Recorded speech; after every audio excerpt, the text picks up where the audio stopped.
A surprise. Oh, boy. Àwọn èèyàn wà, àwọn èèyàn ńlá wà.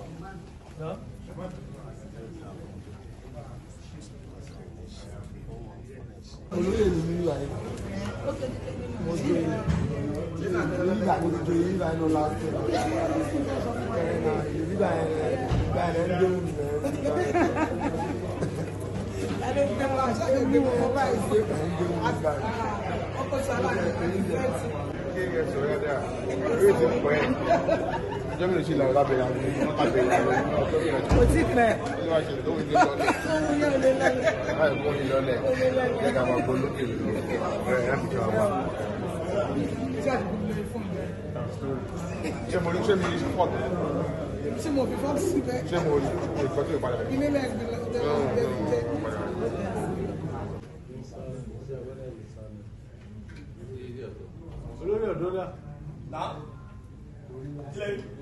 Idris Aregbe 1 ní màkàrà sí wú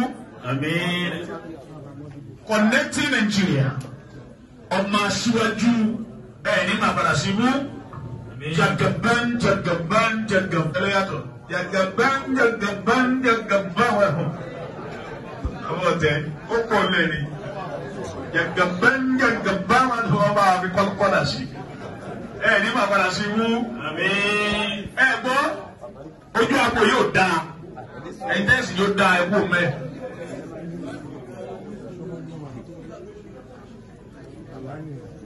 Okay.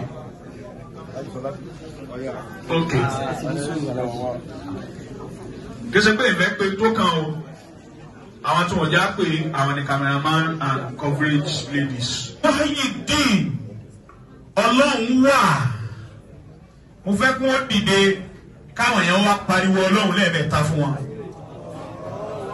Ẹ ti bẹ̀rẹ̀ ọlọ́run kọ́lẹ̀ gbé tóbi wọn. Ẹ bá pariwo lẹ́ẹ̀mẹ́ta fún wọn. Allahu Akbar. 1 Allahu Akbar. 2 Allahu Akbar kabira.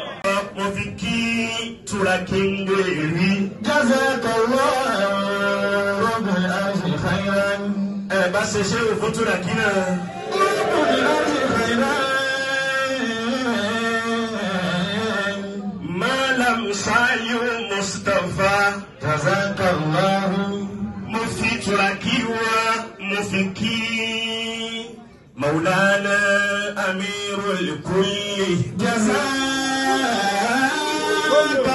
Jazakallahu Sabikullu Jazakallahu Bekullu Jazakallahu Oh, really, we bebe tiwe Jazakallahu Bekullu Jazakallahu Majawe ọjà o.